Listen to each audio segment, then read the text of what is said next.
Bom dia, caros amigos da Latinoamérica, e boa tarde aos que nos acompanham da Península Ibérica, especialmente de Portugal. Meu nome é Iraida Ruiz, presidente da Federação Ibero-Americana de Urbanistas, FIU. Hoje temos a prazer de apresentar a primeira de duas palestras que ofereceremos em português. Isso foi possível graças ao apoio de Manuel Miranda, membro do Conselho Diretor da FIU, ex-presidente da Associação Portuguesa de Urbanistas, APU. Este evento é muito importante para a FIU, pois o português é uma das duas línguas oficiais da nossa federação. Sabemos que será de particular interesse para os nossos colegas do Brasil e de Portugal. Antes de passar a palavra ao nosso moderador para apresentar a conferência de hoje, gostaria de convidar a la próxima conferência agendada para 15 de dezembro, o mesmo horário, com participação do Brandao Alves, com a palestra intitulada Cidade, Espaço, Público e Conforto Térmico, uma perspectiva bioclimática.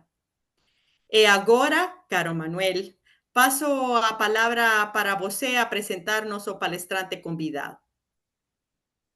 Boa tarde, buenas tardes, buenos dias para a América Latina. É com muito gosto que apresento o meu colega e amigo Fernando Nunes da Silva, que é um especialista, digamos, na área do urbanismo, com o foco na questão dos transportes e da mobilidade, e vou muito resumidamente, dizer, digamos, os pontos principais do seu currículo profissional. Foi professor catedrático de urbanismo no Instituto Superior Técnico da Universidade Técnica de Lisboa, que é o instituto que forma os engenheiros, no caso da Universidade Técnica de Lisboa.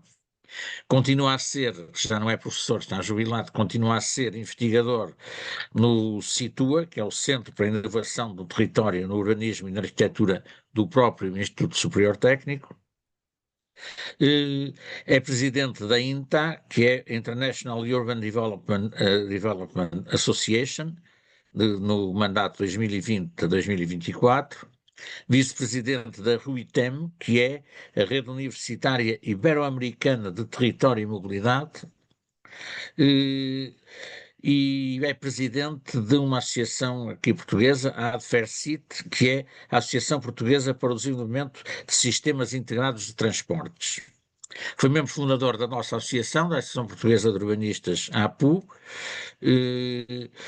e é membro da Ordem dos Engenheiros como especialista em transportes e planeamento de território.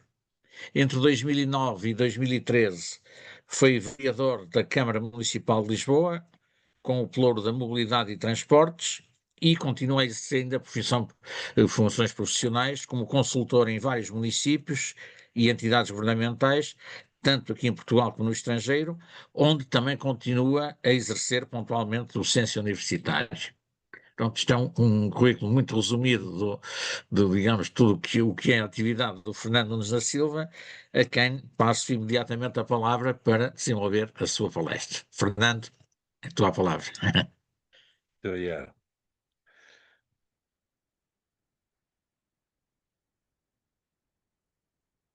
Bien, voy a intentar hablar un portuñol porque pienso que es más fácil para todos nos entendermos. En primer lugar, me cabe agradecer el honor de poder participar con vosotros en este tipo de charlas, que es muy interesante, sobre todo para incentivar la cooperación entre la península ibérica y la América, que habla también el castellano y el portugués, y eso es algo que es fundamental entre nosotros. Es un placer poder estar con ustedes.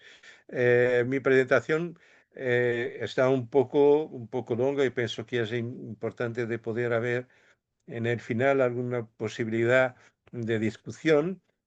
Por eso voy a pasar algunos de los slides, voy a pasar muy rápido, pero habrá después una versión que estará disponible para que la pueden leer con más espacio de más tranquilas. La cuestión que estoy a abordar es un poco lo que podemos retirar de algunas experiencias interesantes que han tenido lugar en el periodo de la pandemia de COVID-19 que de alguna forma pueden dar algunos insights, pueden dar algunas perspectivas para obtener una movilidad más sostenible y más justa, ¿no? La presentación está organizada en cuatro grandes partes, ¿no? Una primera que es una cuestión de contexto que voy a pasar muy rápido solo para recordar la situación que se presenta en este momento en el mundo, sobre todo en los espacios urbanizados. Por otro lado, cuáles han sido las consecuencias de la COVID, de la pandemia, lo que podemos aprender con ese tipo de consecuencias. La tercera parte tiene que ver con prácticas que han sido impulsadas en la respuesta a la pandemia y que de alguna forma puede seguir como una nueva perspectiva para gestionar la movilidad urbana. Y finalmente, porque la realidad es mucho compleja, ¿cuáles son los cambios que tardan para lograr ese tipo de movilidad que todos queremos? Bueno, el contexto. El contexto me parece que la primera cuestión que hay que tener en cuenta es que el nuevo milenio se inició con cambios muy importantes, de algunos dramáticos, que van a cambiar la forma como podemos imaginar nuestro futuro como seres humanos, pero también en relación con la naturaleza. Eso ha comenzado con los atentados terroristas de 9 de septiembre en los Estados Unidos, la dramática guerra de Irak que se siguió, que transformó completamente todas las relaciones entre, entre los países árabes y el occidente, lo que podemos hablar occidente. Es importante saber que en esta situación son estos países que son los mayores productores de combustibles fósiles en el mundo y que se han introducido cuestiones importantes en la movilidad, claro. Eh, Después ha sido el gran crash de los bancos americanos que se repercutieron, que se influenciaron también toda la economía mundial y finalmente la COVID que se comenzó como algo un poco sin se saber muy bien lo que se pasaba, pero en poquísimo tiempo, menos de un año, se comenzó a atingir todo el mundo y todas las sociedades con situaciones de confinamiento y con situaciones de quiebra de producción, de muertes, etcétera, etcétera, etcétera. La Tierra es de facto un sistema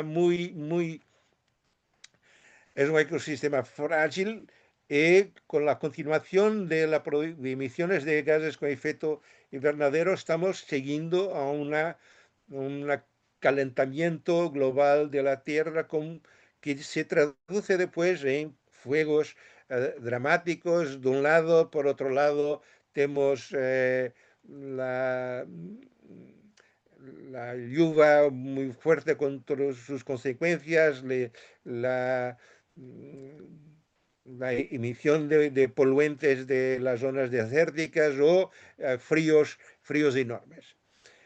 Pero todos esos dos tipos de cuestiones, de un lado la instabilidad geopolítica y las guerras y todo lo que se está pasando en el mundo, y por otro lado los efectos del cambio climático nos dan una visión de que estamos viviendo un mundo global muy interdependiente y que por más que algunos quieren hacer de crear perdón, de crear muros, no se puede parar ese tipo de interdependencia, dice hoy, es muchísimo claro para todos nosotros, ¿no? Por otro lado, vivimos cada vez más en ciudades o en espacios urbanos que son poco más que aglomeraciones de viviendas o infraviviendas con muy poca infraestructura, muy pocos equipamientos. En este año de 2025, las Naciones Unidas prevén prácticamente 4,8 mil millones de personas que viven en ciudades, quiere decir, más del 58% estamos viviendo. Lo que es más importante que es la distribución de esa población. Al contrario de que podríamos pensar, no es en las ciudades más pequeñas, las ciudades medias, donde se va a concentrar la mayoría de la población. Lo que se está pasando es que las grandes metrópolis, yo no creo que no se puede continuar a llamar ciudades cuando estamos hablando de más de 10 millones de habitantes, que es más de que toda la población de Portugal, que se vive en un espacio. Esas ciudades están creciendo en el mundo, por un lado, y lo otro nivel es entre 1 y 5 millones. Quiere decir que, por un lado, estamos vaciando las ciudades intermedias y las ciudades que tienen una dimensión poblacional que es manejable, ¿no? Ese es el problema. Eso es una concentración brutal, una densificación, un tipo de paisaje urbano que comienza a repetir un poco por todo el mundo, sea el mundo occidental, sea el global, el sur global, sea en Asia. Lo que era la vivencia de una ciudad muy europea, si lo podemos decir, que es lo que está en la figura en la parte izquierda de la pantalla, no es más los ambientes urbanos con que estamos confrontando. Pero al mismo tiempo que se da hasta grandes ciudades, metrópolis, megalópolis, con algunos ya llaman a este tipo de grandes aglomeraciones urbanas en el mundo, en el global sur lo que se ve que esta urbanización es una urbanización muy deficiente, con espacios urbanos informales, donde vive en este momento más de 32% de la población del mundo, sin condiciones de salubridad, sin acceso a bienes y servicios, barriadas, favelas, bairros de lata, esos todos los tipos de nombres que podemos utilizar, pero que es una situación muy complicada. Y por eso me parece que es fundamental de cambiar del paradigma del crecimiento económico sin límites y sin costo. Hay una autora muy reciente que desarrolló el concepto de donut para explicar un poco lo que cuál es el reto más importante que la humanidad está enfrentando. Por un lado, garantir una base social para todo el mundo, ¿no? En términos de energía, alimentación, de salud, de educación, etcétera, etcétera, etcétera. Pero por otro lado, si es necesario resolver el déficit que existe en este tipo de base social, por otro lado hay que tener en cuenta que hay un teto ecológico, que hay un límite ecológico que es fundamental respetar, si no tenemos cada vez más problemas muy graves que resultan de cambios climáticos, que resultan de desigualdad social, de injusticia, etcétera, etcétera, etcétera. Esa es la idea. En este contexto, lo que es importante retirar para las políticas de movilidad es, por un lado, hay que saber trabajar a una planificación a medio y largo plazos de sistemas muy complejos e interdependientes, como es el caso de transporte, movilidad y urbanismo, y eso solo es posible a través de escenarios, de escenarios que se desarrollan para cumplir objetivos sociales, económicos y ambientales. Pero por otro lado, es también importante saber definir eh, cómo intervenir en muy corto plazo para minimizar y acomodar esos impactos brutales que nos estamos viviendo, sea de cambios climáticos, sea de migraciones para las ciudades, sea de pandemias, lo que sea, ¿no? Eh, entonces tenemos aquí que trabajar en dos tipos de pensamiento, que por un lado una planificación a medio y largo plazo con base en escenarios que nos definen un poco la ruta para los objetivos que queremos alcanzar, y por otro lado tenemos que también tener una capacidad de responder a situaciones de muy corto plazo que resultan de este tipo de situaciones. El otro lado que la pandemia viene a mostrar de una forma muy significativa es de que con toda la globalización y la deslocalización industrial hasta Asia, los países del norte y muchos de países del sur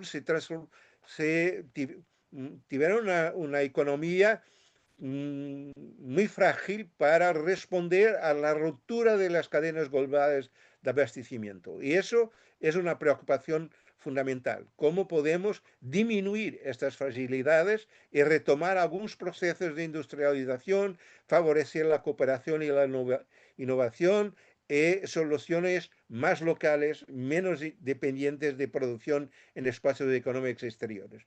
Hay un retorno, si lo quieres, a lo local. Eso es muy importante. Después de todo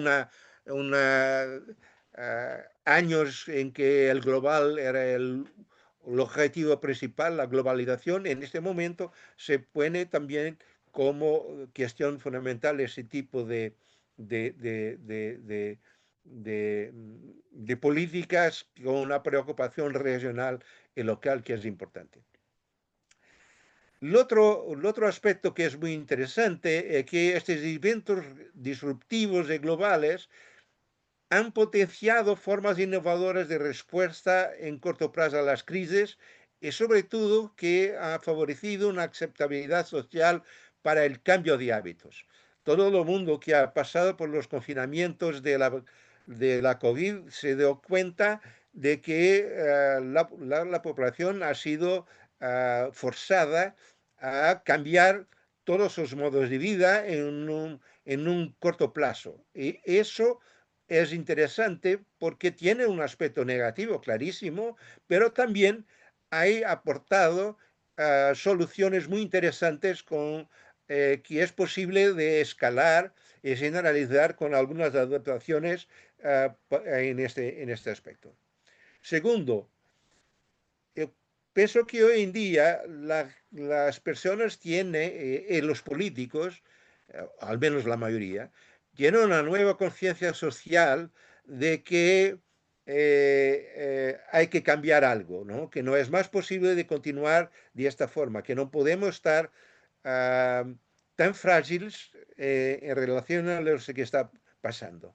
Eso tiene que ver también con propuestas que son socialmente aceptables para cambiar progresivamente los modos de vida. No tenemos que cambiar todo de una forma brutal, disruptiva, como ha sido con la pandemia o como ha sido con la quiebra de las cadenas de logísticas a nivel global, como en este momento se está pasando debido a la guerra de Rusia contra Ucrania, que eso es algo que puede también influenciar una otra forma de mirar la cuestión de la movilidad urbana y sobre todo el uso del automóvil, ¿no?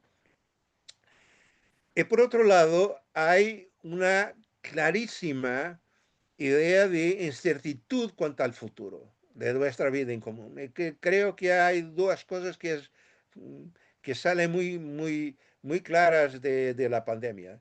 Por un lado, que es mucho más, estamos todos mucho más dependientes unos de los otros para enfrentarnos estos eventos.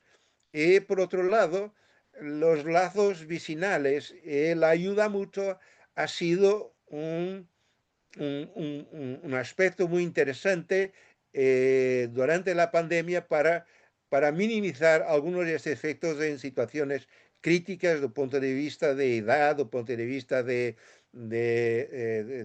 la gente que tenía menores recursos sociales y menores recursos económicos en ese vídeo. Y eso me parece que es algo interesante. La gente atribuyó una nueva importancia a los espacios públicos, a los servicios urbanos de proximidad, los espacios verdes, etc. Bueno, lo que aprendemos con la pandemia y que han sido sus consecuencias. Por un lado es que en el mundo globalizado nuestras sociedades son más vulnerables, como lo habíamos dicho, ¿no? Por otro lado, la cooperación internacional y no la competencia ciega ha permitido encontrar una vacuna en tiempo récord y la distribuir en todo el mundo. Eso es importante porque todo el discurso dominante en términos mismo políticos de la parte del mundo es que la competencia es lo futuro, la competencia es lo que permite llegar a ser más ricos, acceder a más bienes, etc. Pero lo que se verificó con la pandemia es que la vacuna solo ha sido posible porque se ha conseguido introducir una otra visión de la resolución de problema que ha sido la cooperación. Y eso es importante porque cuando vamos a ver en términos de disminuir las emisiones de gases de invernadero, tenemos que atender las diferentes situaciones que existen en el mundo, los diferentes niveles de desarrollo que existen en cada país, y eso solo es posible de caminar para un objetivo más sostenible si ha existido una cooperación internacional muy fuerte. Por otro lado, contra algunos negacionistas que decían que no la movilidad, por ejemplo, en este momento Trump es un importante presidente de un importante país que continúa negando que las emisiones de gas de invernadero no tiene ningún problema por la sociedad y por la humanidad. Bueno, lo que se ha visto es que la calidad de aire que respiramos en la sociedad está muchísimo asociada al tráfico motorizado y sobre todo al uso del automóvil. Ha sido una cosa muy interesante de ver cielos azules en zonas que siempre estaban poluidas, ¿no? Porque había una quiebra brutal de la movilidad motorizada durante la pandemia. Eso, por otro lado, eso es un resultado de un paro de la actividad económica brutal, lo que significa que no podemos insistir en políticas de movilidad sostenible que se basan sobre todo en una disminución brutal de desplazamientos urbanos y una disminución muy fuerte de la vida económica, con el paro, con todos los problemas que ahí están. Por eso me parece que algunas de las acciones desarrolladas en la pandemia permiten encontrar un nuevo cuadro teórico y también algunas nuevas praxis que pueden ser en el futuro ideas importantes para lograr una movilidad más sostenible. Por un lado, la menos movilidad y más accesibilidad. Eso es muy interesante de separar los dos conceptos. Yo puedo acceder a bienes, servicios, personas, si quiere que me desplazar de una forma motorizada, y eso ha sido muy claro en los barrios, por ejemplo, que habían conseguido mantener comercios, servicios de proximidad, donde la gente, mismo en la pandemia, pudieron seguir haciendo una buena parte de su vida. La otra parte ha sido la Internet, como estamos haciendo ahora, ¿no? Que nos permite comunicar sin nos tenemos que desplazar. Y al final, la interdependencia entre lo urbanismo que estamos haciendo, las nuevas áreas urbanas y la movilidad en este momento muy claro y muy evidente. Cuando mantenemos una segregación funcional absoluta entre los diferentes usos del suelo, lo vamos a incentivar una movilidad más motorizada do que lo que lo podemos. Es muy claro que a pesar de todo la quiebra de la economía del paro lo, que la pandemia ha provocado, las Naciones Unidas han estimado que solo 7% de las emisiones de gases de invernadero han sido disminuidas, lo que es muy poco, ¿no? Para eso. Por otro lado, lo que habíamos visto es que el tráfico, sobre todo en el transporte colectivo y nada más en transporte también de coches, se quedaron muchísimos. Solo en ese momento, en la área metropolitana de Lisboa, solo en este año estamos llegando al nivel de demanda que existía antes de la pandemia. Y por tanto, eso ha sido, en síntesis, las consecuencias de la pandemia en este aspecto. Brutal disminución de movilidad, la preferencia por modelos activos fuera de barrios residenciales, inclusive todo el tipo de movilidad, hay una brutal disminución.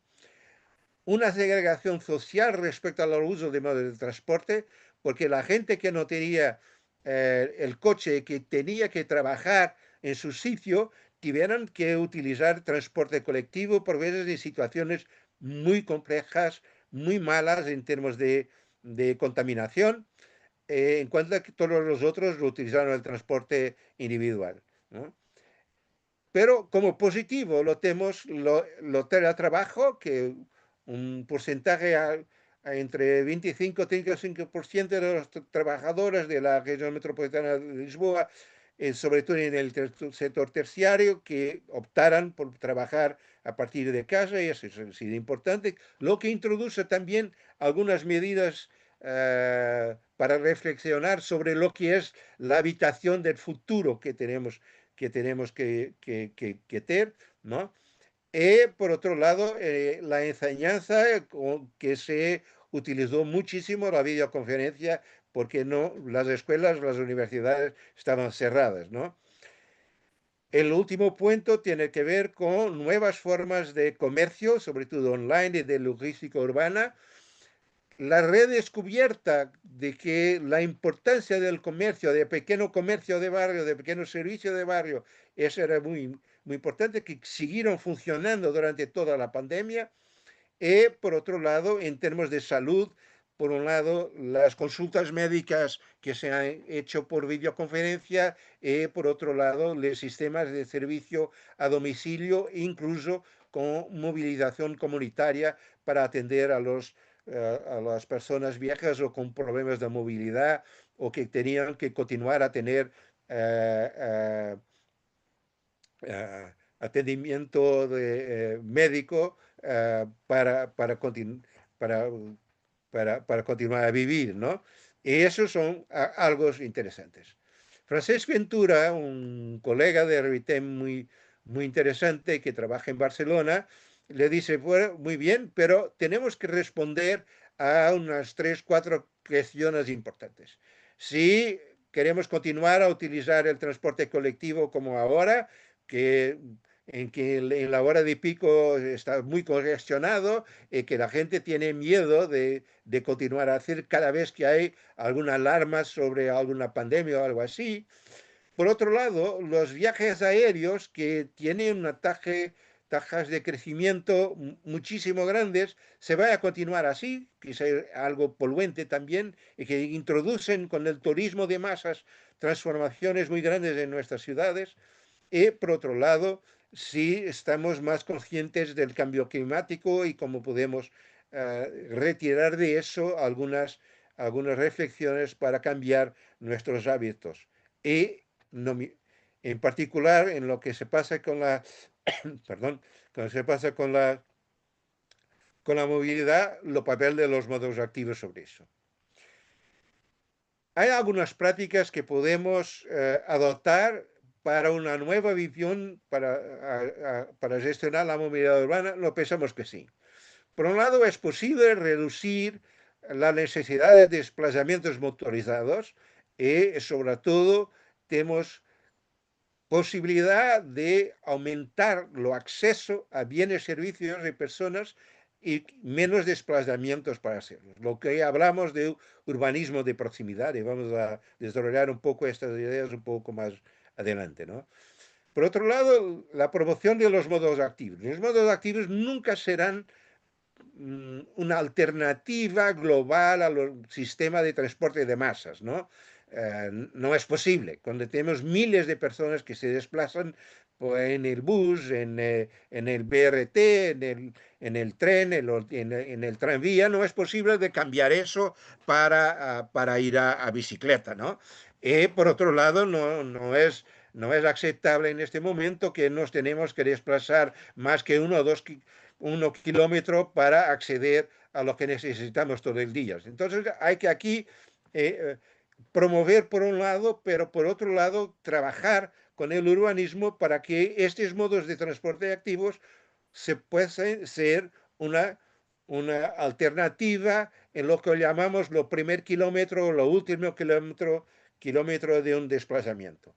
Por otro lado, aplanar las horas de pico. Eso tiene que ver con una nueva forma de entender la atracción del transporte colectivo que tiene que ver no solo con la cobertura espacial, una cobertura temporal, pero también con una mayor uh, distribución de los servicios en el espacio, en el tiempo.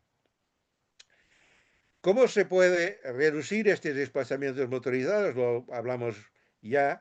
Por un lado, lo urbanismo de proximidad, lo incremento de algunas compras online que permite una reorganización de logística urbana, la misma forma que se puede hacer una encomienda, después hacer un desplazamiento muy corto, por ejemplo, en este momento, para libros, para algunos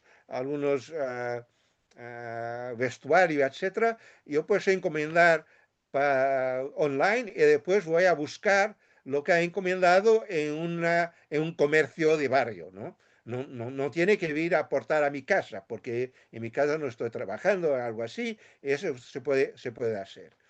El teletrabajo, el trabajo a distancia, también es importante, pero lo que se está viendo en este momento es que la gente prefiere trabajar sobre todo por turnos y algunos días presenciales que son fundamentales para crear una cierta sociabilidad entre la gente que trabaja. Lo desarrollo de ciclovías, las condiciones de seguridad para los peatones y los planes de movilidad, que es muy importante para empresas y grandes generadores de tráfico, las universidades, las escuelas secundarias, hospitales, etcétera. Es muy interesante lo que se puede hacer sobre eso. Una encuesta que ha sido conocida durante la pandemia se mostró cómo la gente tenía una percepción del peligro de contagio muy diferente cuando iba a un banco o a una repartición, un servicio público, o cuando iba, por ejemplo, a un comercio de barrio. En comercio de barrio, la mayor parte de la gente decía que era algo arriesgado, es solo muy arriesgado para 13%, cuando ir a un banco era 65% o ir a la playa, a un espacio 69%, ¿no? Algo así. Lo que pasa con las bicicletas, que lo más importante de ciclovías, para que sean seguras y atractivas, hay que cerrar mallas, ¿no? Más que hacer solo un trozón que va de ningún lugar a un lugar, que es muy importante por las estadísticas de kilómetros de ciclovías que se han hecho. Lo más importante es de que esas ciclovías se puedan ligar entre zonas residenciales y escuelas, por ejemplo, con las conexiones con los centros de transporte colectivo en la perspectiva de ocio, ¿no? Que es también muy importante y ha sido, por ejemplo, en Lisboa, las primeras que se han construido ha sido en el frente de mar para ocio y que se creó un cierto hábito de utilizar eso.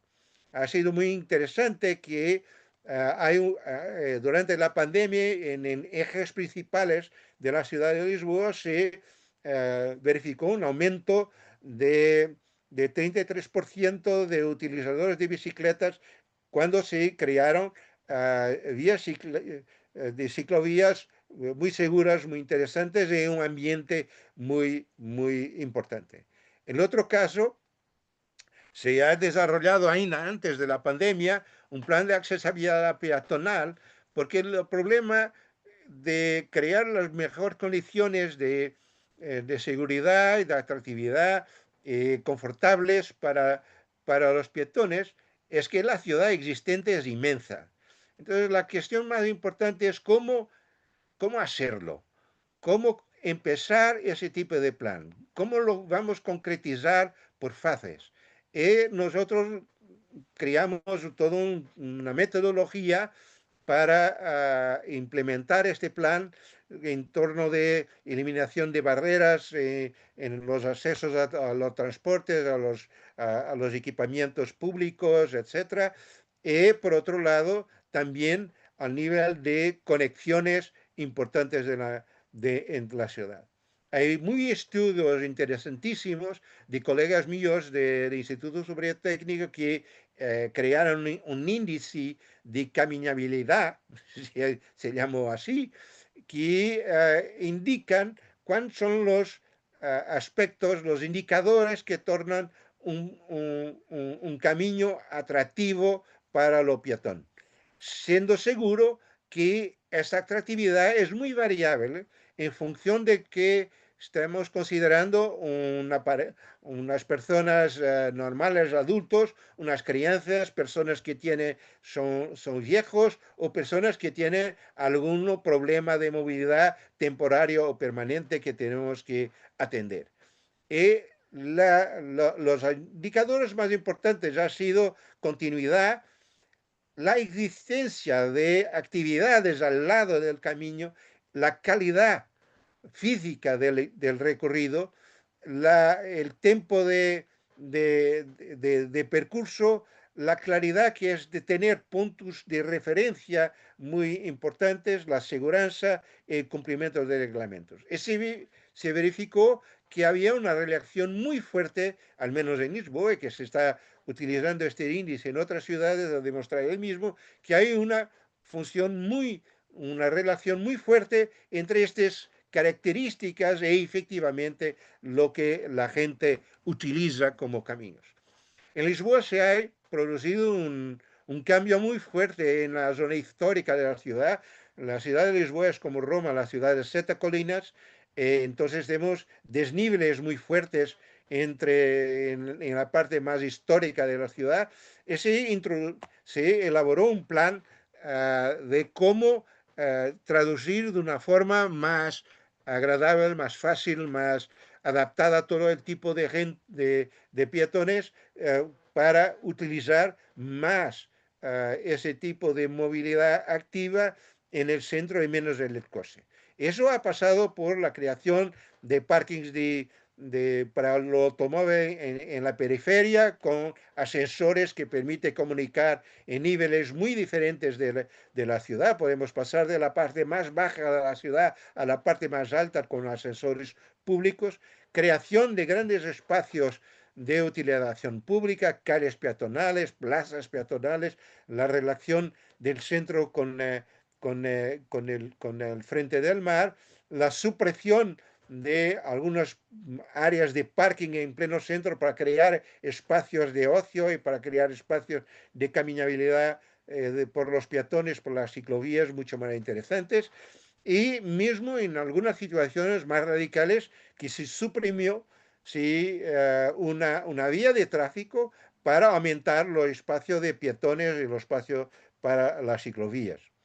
Eso se ha hecho en una red, pero también en algunas actuaciones puntuales, sobre todo después de la pandemia, para crear espacios verdes, espacios de ocio, espacios de encuentro para los barrios, en particular en los barrios históricos que no lo tenían, ¿no? Bueno, lo que es esto urbanismo de proximidad, es un paradigma que ha sido popularizado por Carlos Moreno con la ciudad de 15 minutos en París, y que después se pegó con las supercuadras de Barcelona, pero que es sobre todo recuperar el concepto de unidad de vecindario que ha sido formulada en los años, final de los años 20 y los años 30 en los Estados Unidos y en la Europa, ¿no? Que es sobre todo una idea de aumentar espacio público libre de automóviles, aumento de, de espacios verdes, calles boulevard y una política más inclusiva y democrática que permita ganar población en las áreas centrales que han sido terciarizadas muy fuertes y que en este momento son áreas muy caras para trabajar. El concepto de unidad de vecindario se apareció en Red Barn, el plan de Red Barn de Henry Wright en el 29. La idea fundamental es de retirar el tráfico de atravesamiento del entorno residencial y permitir que las comunicaciones en ese entorno se hacen sobre todo a pie. Eso es fundamental. La cuestión ha sido recuperada ahora y con una otra formulación y como ha sido adoptada por Anne Hidalgo, que es el mayor, el perfecto, ¿no? No, como se dice, el alcaide de París, ganó un impacto global muy fuerte, ¿no? Y la idea fundamental es que hasta 15 minutos de su punto de residencia se puede acceder a todo un conjunto de actividades que hacen nuestro cotidiano. Y que lo que no es posible acceder en esos 15 minutos a pie o bicicleta, lo que tenemos que hacer es un servicio, una oferta de transporte colectivo que nos permita llegar a los equipamientos de jerarquía superior, el otro tipo de puntos de trabajo, de polos de trabajo, etcétera, que sin tener que utilizar el transporte individual, el coche, ¿no? Eso es lo que se ha pasado con las supercuadras de Barcelona, que se está transformando toda la antigua ciudad histórica del ensanche de la expansión de Cerdá del siglo XIX, y que se impide la circulación del automóvil de atravesamiento al interior de 9 pequeños bloques que se transforman en espacios públicos muy interesantes. Lo mismo se ha hecho en Lisboa, en algunas zonas de avenidas del siglo inicio del siglo XX, con la creación de nuevos espacios, incluso al interior de cuadras o aprovechando antiguos espacios que eran dominio de nudos viarios que han sido concebidos en los años 80 como sean nudos de autoestrada en plena centro de la ciudad que se han transformado en nuevos parques urbanos o en nuevos jardines de proximidad de las cuadras. Es preciso entender que antes del automóvil el espacio público urbano era un espacio compartido. Eso es muy interesante porque si podemos ver en la figura a la izquierda en la pantalla, que es de Niglo, final del siglo XIX, principio del siglo XX, es muy interesante de ver que las aceras no es para delimitar los espacios del peatón. Al contrario, las aceras son para delimitar los espacios de circulación de los hipomóviles y los otros vehículos que circulan, porque los peatones pueden circular en todo el lado. Claro que con el automóvil eso es imposible, pero tenemos que hacer alguna cosa. Estas son las víctimas mortales, los muertos que se pasan en la vía pública al interior de los espacios urbanos y que siguen siendo algo importante, sobre todo para peatones y para ciclistas, mucho más importantes que para los vehículos automóviles. Lo que se ha hecho es crear un concepto de zonas 30 kilómetros hora, una moderación de circulación, sobre todo para retirar tráfico al interior de las zonas residenciales, y eso ha permitido recualificar el espacio público, ha permitido crear nuevas zonas de aparcamiento al exterior de la calle, separar lo que es lo coche aparcado de la utilización de los espacios públicos de comunicación, de caminar, etcétera, y crear pequeños espacios verdes en todo ese tipo. En lo que respecta al transporte colectivo, creo que las medidas más interesantes que se han adoptado entre nosotros es, por un lado, extender los periodos de oferta, porque hoy en día, cuando se trabaja por turnos y cuando se trabaja de una forma más extensiva, hay que, en términos laborales y mismo educativos, ¿no? Por ejemplo, en nuestras universidades tienes muchas de ellas un periodo nocturno de clases para la gente que trabaja y que sigue estudiando. Entonces hay que tener ese tipo de preocupación, de responder a ese tipo de necesidad. Y ese tipo de necesidad tiene que ver con extender periodos de oferta del transporte colectivo y diversificar las rutas más cargadas, y no en concentrar todas las rutas, toda la oferta en la misma ruta, ¿no? Por otro lado, por ejemplo, en Lisboa en este momento, los jóvenes hasta los 18 años y los viejos a partir de 65 años no pagan transporte. El transporte es gratis. Y eso ha introducido un nuevo tipo de hábito de utilización de transporte colectivo y ha permitido a los viejos de frecuentar sitios que normalmente, o porque no podían conducir, no tenían coche, o porque o por un otro tipo de razón, que en el momento es fundamental. La otra cuestión es el transporte escolar. En Lisboa se estima que 20% del tráfico de coches es debido a la gente a los padres que llevan los chicos a la escuela, ¿no? Eso es muy claro porque cuando hay vacaciones escolares hay una quiebra del tráfico de orden de 20%. Por otro lado, sistema de transporte flexible, que es un complemento de los servicios regulares. Es muy importante en las zonas históricas, en zonas periféricas de poca demanda, etcétera, etcétera, ¿no? Todo esto hay que encontrar una forma de planificar en términos articulados toda la oferta de transporte motorizado activo, ¿no? Ese se llaman los planes de movilidad urbana que han empezado en Italia en 92 y que se han continuado para prácticamente todos los países, están haciendo esto en este momento en Italia, en Europa y creo que en otras partes del mundo. Todavía, y con esto voy a terminar, hay cambios que tardan para lograr este tipo de movilidad. ¿Por qué? Porque la realidad sigue compleja. Nosotros podemos tener buenas ideas en cuanto a expertos, en cuanto a académicos, en cuanto a gente que estudia este tipo de problemas, pero la realidad es compleja. Y eso vemos muy bien que, por un lado, continuamos a ser en Europa donde se ha hecho mucho trabajo en este tipo de planes, en este tipo de políticas, continuamos siendo lo que emitimos más emisiones de carbono, CO2, etcétera, ¿no?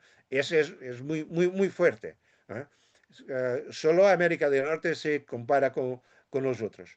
Y el resto del mundo es mucho menos. Eso significa, cuando trabajamos en temas de emisiones por regiones, que vemos que hay una desigualdad muy fuerte entre los diferentes países.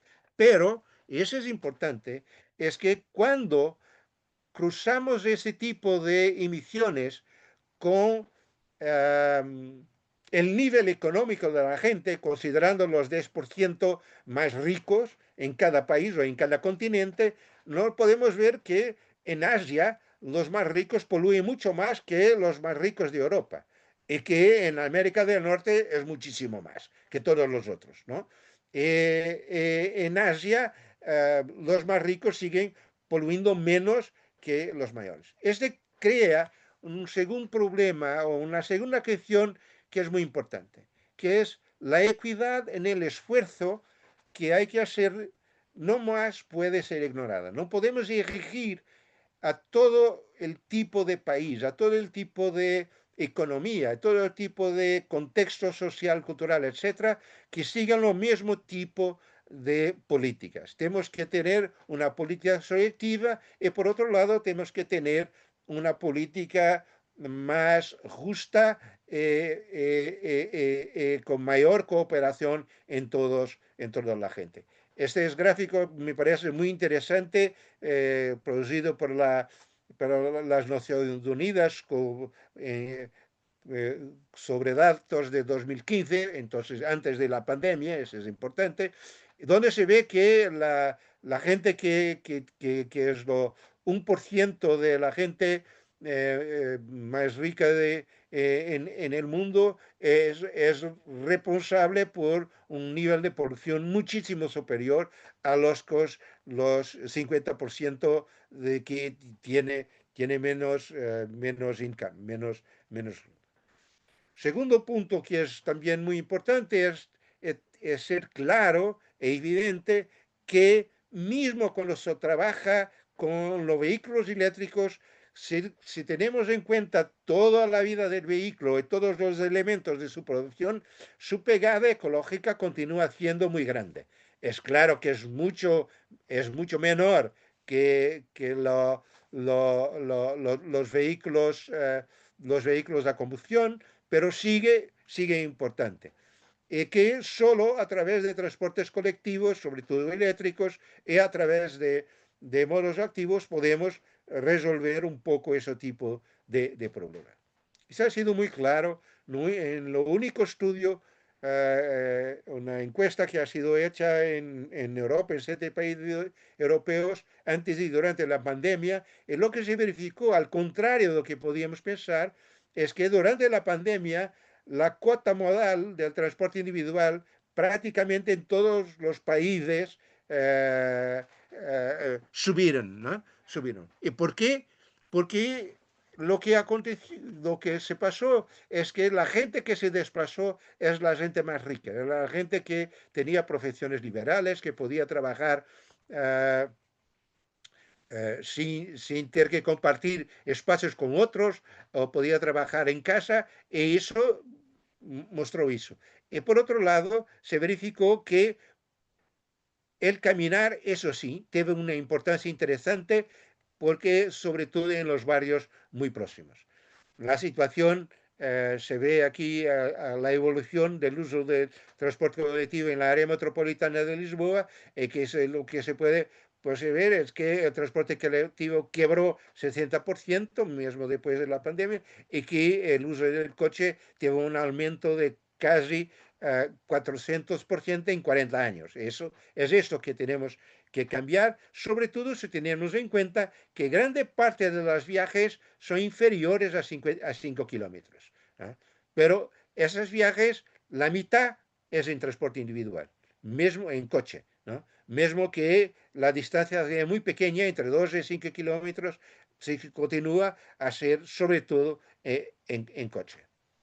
El tren al trabajo o en videoconferencia, a partir de muchos cosas, es algo que se puede trabajar. En este momento, después de la pandemia, pasamos de 25 a 35 para 18%, es 6,5% en régimen híbrido, quiere decir la gente que trabaja en casa, pero también en la oficina, y eso es interesante de explorar.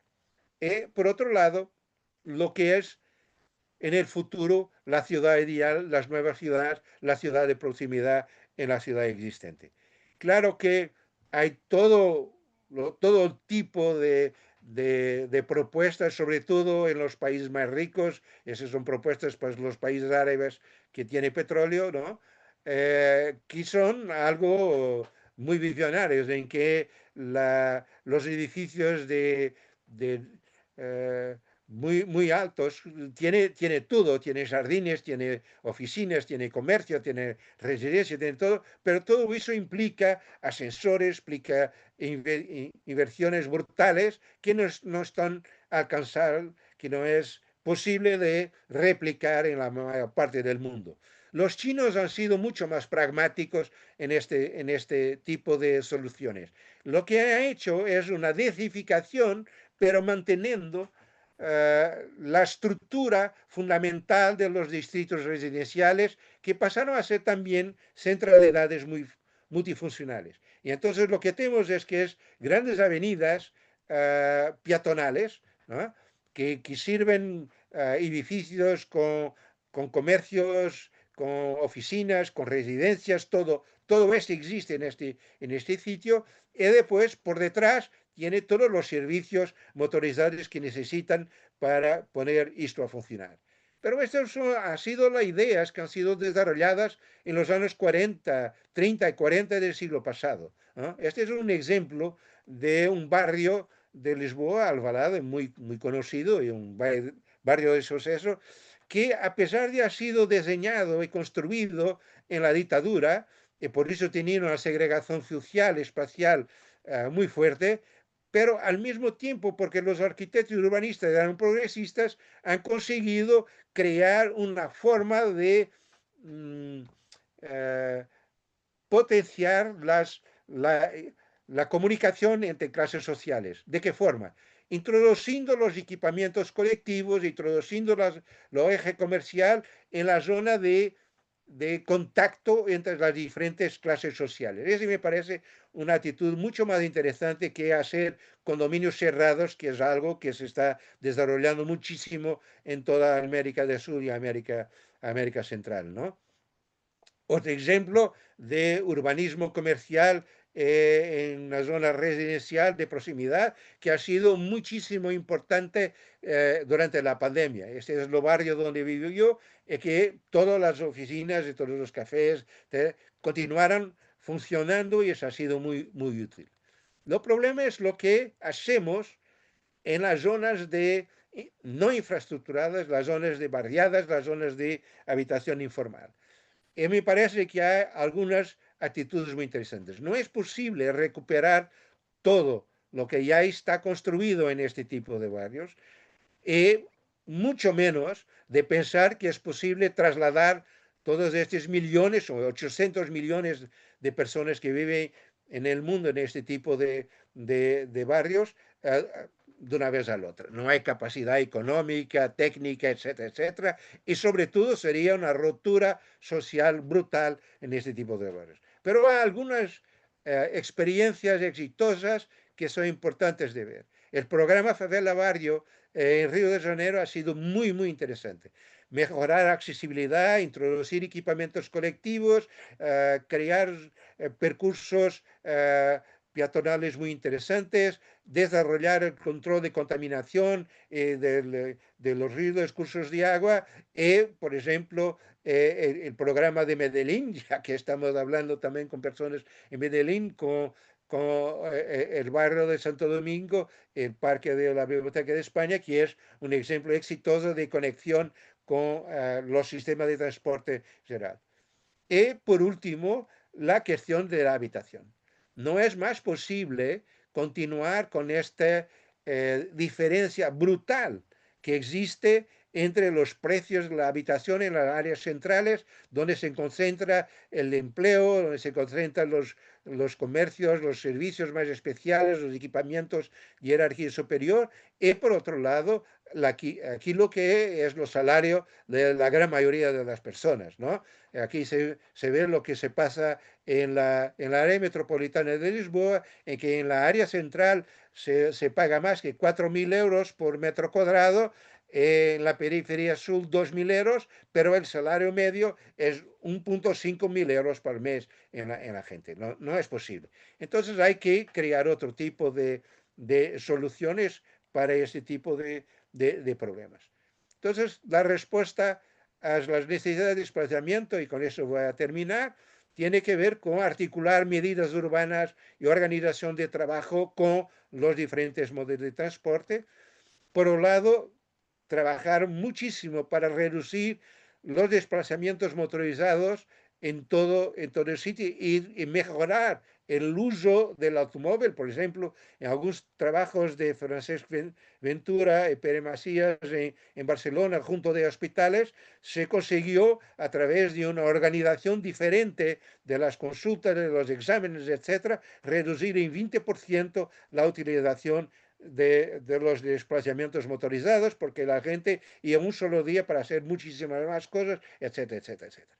Aplanar los picos, las condiciones de seguridad y atractividad, los mayores, las redes peatonales de ciclovías. Y, por otro lado, trabajar mucho sobre accesibilidad y menos solo en movilidad, introducir más la intermodalidad y la complementariedad en todos los modos de transporte. Pero a eso me parece que hay una estrategia que pasa por 4 puntos muy claros. La identificación y movilización de todas las partes interesadas. La idea que el municipio, la región o el Estado puede decir todo, no es posible, ¿no? Tiene que movilizar todos los diferentes actores para poder trabajar. Por otro lado, hay que tener una parsimonia y una transparencia muy grande en el uso de los recursos públicos.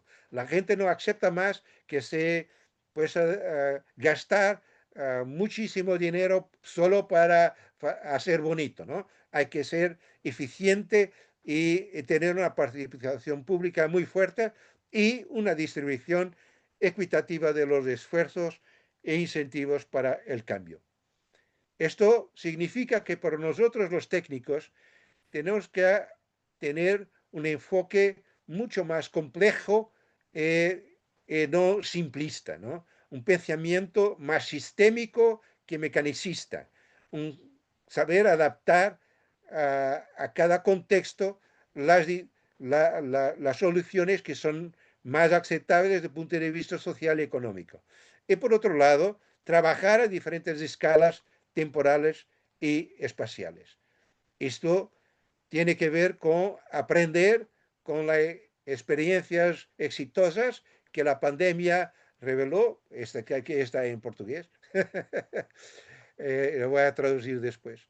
Ser innovador, pero pragmático, con visiones a largo plazo, pero que tienen capacidad de traducir en acciones eficaces de corto y medio plazo, y saber oír y movilizar los ciudadanos y convencer los decidores públicos. Y termino con algo que me es muy, muy caro, la querida Mafalda, ¿no?, de Quino, que grande parte de los cambios que son necesarios exigen una otra conciencia social y ambiental, así como la voluntad de los más jóvenes. Eso es un trabajo que todos tenemos que hacer. Muchas gracias. Muito obrigado, muitas graças, Fernando, por este excelente e exaustivo percorrer de toda esta problemática. Acho que efetivamente temos aqui quase um manual do que temos que seguir quando abordamos estas questões. Penso que não houve questões colocadas pelas pessoas que estão a assistir. De qualquer dos modos, queria só pôr uma questão, um comentário-questão, que tem a ver com algumas questões que levantaste aí e que me chamam particularmente a atenção. Uma tem a ver com os exemplos que deste da China e do bairro de Alvalade, em Lisboa, ou seja, que efetivamente parece que a inovação que a gente precisa neste momento, em certa medida, corresponde a recuperar soluções do passado que efetivamente se mostraram eficientes e, portanto, temos que, com as devidas adaptações, mas voltar a essas soluções e não necessariamente apostar sempre na inovação e no que é novo. Outra questão que me parece mais importante e que tem a ver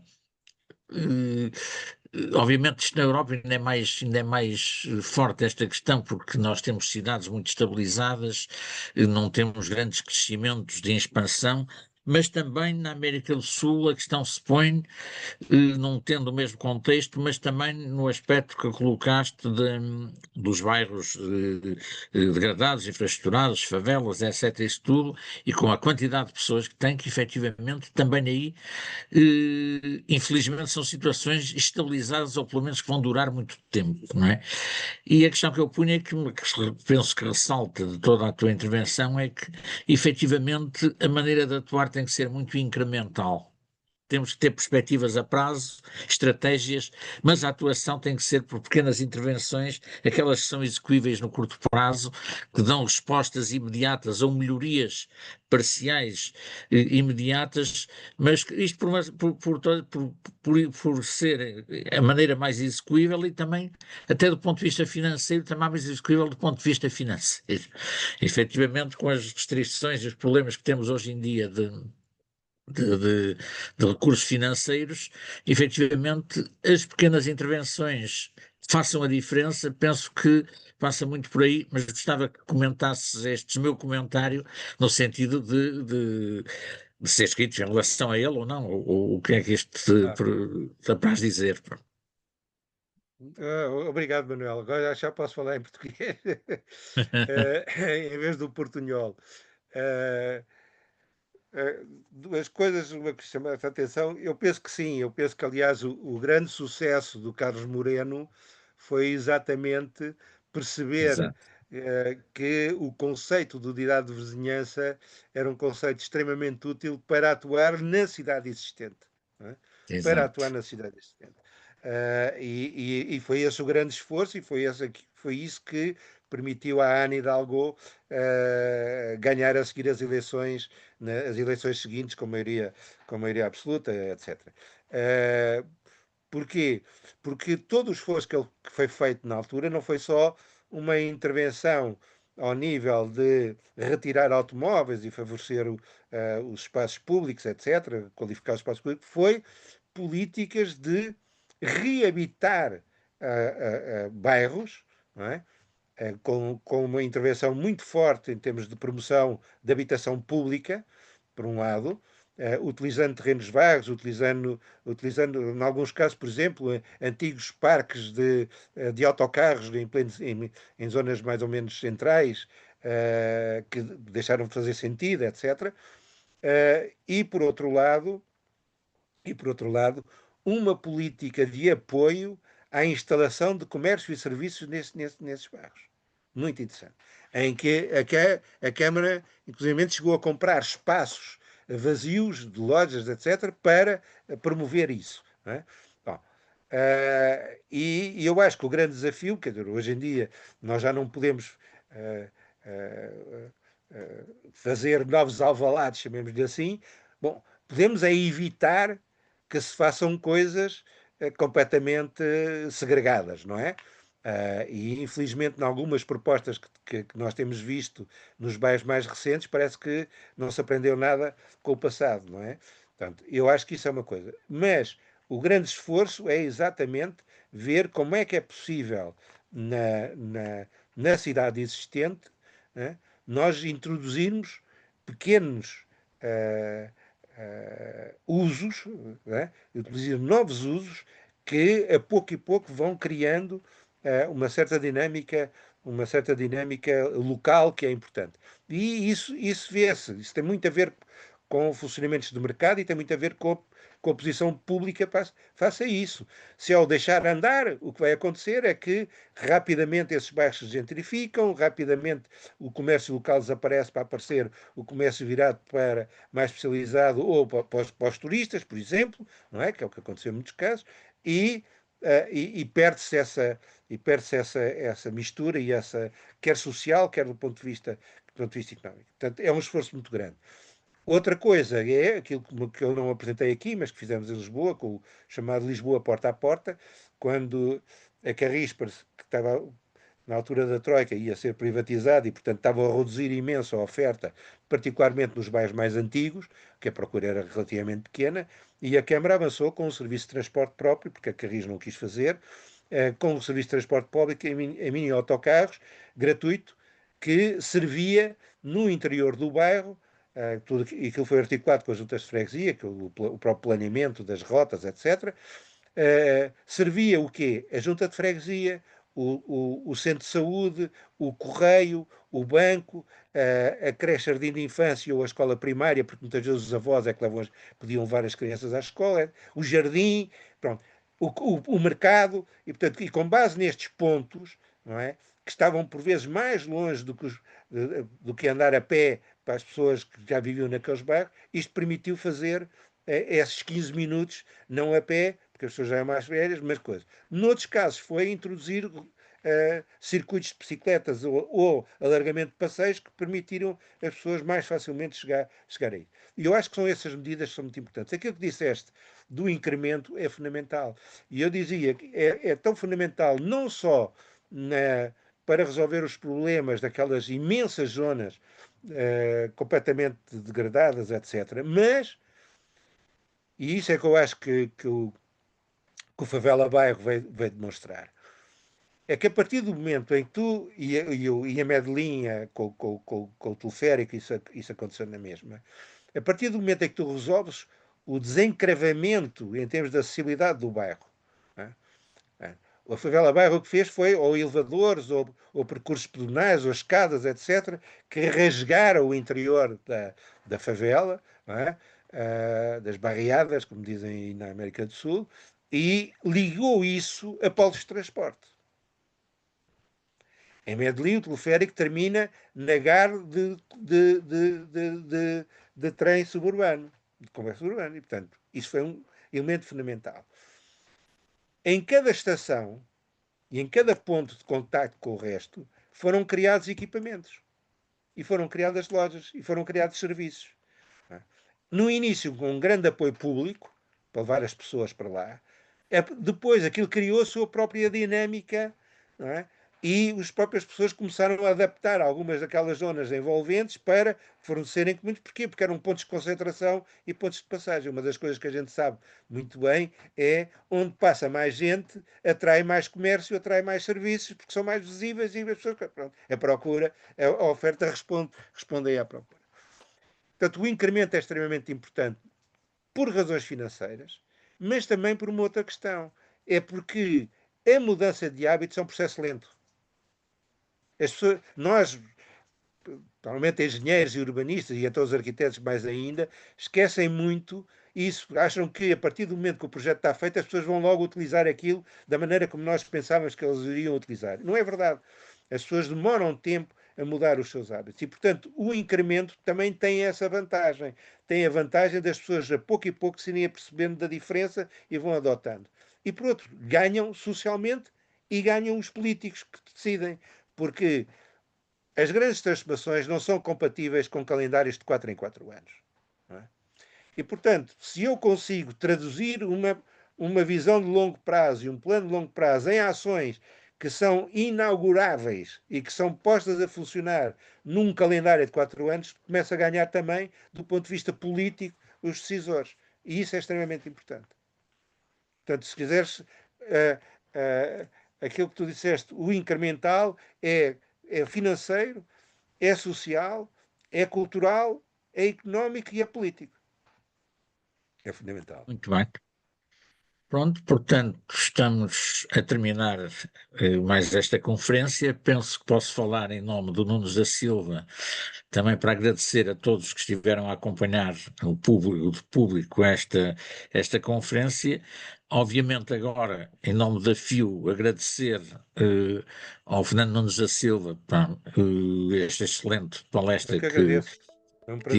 Tivemos o prazer de ouvir e mais uma vez, portanto, agradecer a todos os presentes e à FIU, relembrar que no dia 15 de dezembro teremos a segunda conferência em português com o Fernando Brandão Alves, também à mesma hora, e portanto despedir-nos de todos, muito aqui já em Portugal e Espanha, boa noite. Aí para a América Latina, boa tarde, talvez. Buenas tardes. Buenas tardes. Obrigado. Adeus a todos. Obrigado. Buenas tardes.